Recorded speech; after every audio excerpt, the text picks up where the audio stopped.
mean, hey, we're back at Millrose again. We obviously know what you did last year in this event.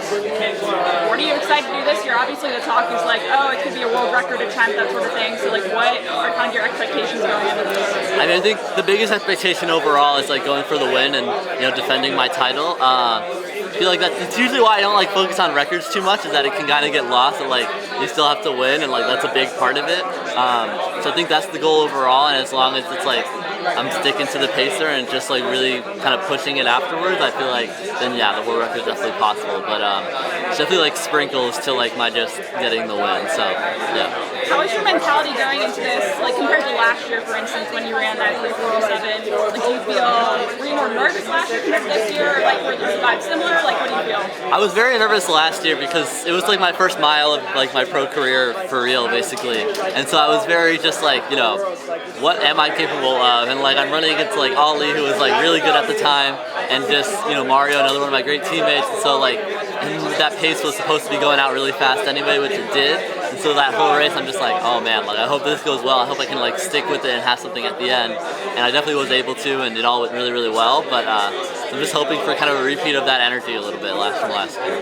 Now, obviously, you already opened up your season at BU in that 5K going up in distance, and I think I listened to the interview afterward, and you were like, shoot, like I'm proud of this. Like at the end of the day, I'm still a really good miler. So tell me about maybe that race a little bit and how your mindset is after that. Yeah, I feel like kind of coming into that 5K, I was just like, man, I'm like not super pumped to run a 5K, and I feel like that could have been a lot that like influenced that race if I had just been like maybe a little more excited, but can't really control your excitement for something. But I was still just like, in that race, I just felt like I was very like locked in, and like I felt very fit in that kind of moment.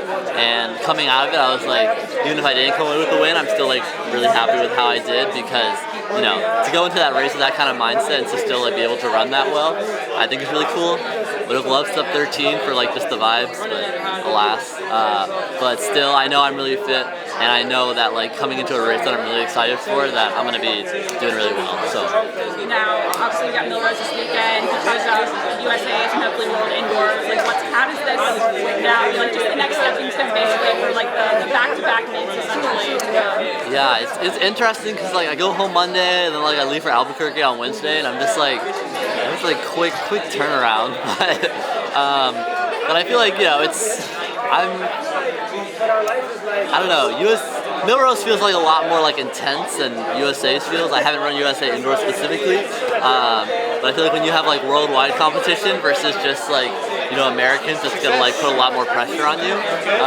Of course, I still know the Americans are gonna give me a run for my money regardless, but I'm still just excited to kind of go out, and I think if I can run a prelim, like 3 prelims like 3 days in a row basically at Worlds, I can do this like a week apart. So yeah. Last question, a fun one. Who's taking care of your turtle while you're traveling around and stuff like that? Yeah, so fortunately right now he's hibernating, so he doesn't really need that much care to be taken of. But when I was like gone for the summer last year, it was just like my neighbors. So whoever I can get, honestly, I'm just like, please watch my son.